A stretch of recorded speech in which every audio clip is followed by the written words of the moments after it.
হাদি ভাইকে জঙ্গি ট্যাগ দিয়েছে। আজকে যদি ফয়সাল ইন্ডিয়াতে বসে উসমান হাদি ভাইকে জঙ্গি বলতে পারে, কালকে জুলাইয়ের পক্ষে যে কাউকেই জঙ্গি ট্যাগ দেওয়া যায়। আমাদের শহীদ শরীফ উসমান হাদি ভাইকে হত্যা করা হয়েছিল আমাদের অন্তর্বর্তীকালীন সরকারের আমলে। তখন আমরা অনেক দাবি দিয়েছি, রাজপথে ছিলাম ভাইয়ের বিচারটা নিশ্চিত করার জন্য। আমরা দেখেছি ইলেকশনের পর আমাদের ম্যান্ডেটের সরকার এই যে ইন্ডিয়াতে যে দুজন আসামিকে ধরতে পারলো, আমরা এটার প্রশংসা করি। আমাদের সরকার ইন্ডিয়ার সাথে এই পরিমাণ চুক্তিতে যেতে পেরেছে যে ইন্ডিয়া তাদেরকে গ্রেফতার করেছে, কিন্তু এটা যতটা প্রশংসনীয় তার থেকে বেশি চিন্তার বিষয় এই যে আসামিগুলোকে এখনও কেন বাংলাদেশে হস্তান্তর করা হচ্ছে না। আমরা জানি ভারতের সাথে বাংলাদেশের কূটনৈতিক চুক্তি আছে, দুই দেশের মধ্যে যেখানেই আসামি ধরা পড়বে তারা হস্তান্তর করবে।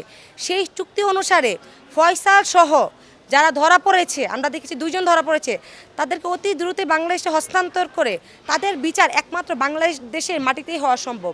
আমরা দেখেছি ওখানে ফয়সাল মিডিয়ার সম্মুখীন হয়েছে, সেখানে সে উক্তি করেছে আমাদের শহীদ উসমান হাদি ভাইকে জঙ্গি ট্যাগ দিয়েছে, যেটা মানে কী বলা যায়, আমাদের যে আন্দোলন সংগ্রাম গণতন্ত্রের পক্ষে সেই সংগ্রামকে সে জঙ্গি ট্যাগ দিয়েছে।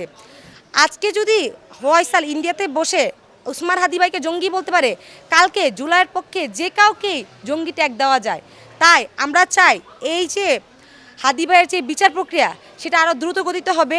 শুধু ফয়সাল না, ফয়সালের সাথে জড়িত আরও যারা আছে ঊর্ধ্বতর কর্মকর্তা অনেকেই বাংলাদেশে এখনও আছে, তাদেরকেও বিচারের সম্মুখীন আনতে হবে এবং বাংলাদেশে তাদেরকে ফয়সাল সহ বাকিদেরকে এনে বাংলাদেশে রিমান্ডে দিয়ে তাদের মুখ থেকে উক্তিগুলো আনতে হবে। আমরা এখনও জানি না ইন্ডিয়াতে তারা রিমান্ডে কি বলেছে, আমাদের কাছে এখনও উক্তিগুলো স্পষ্ট না।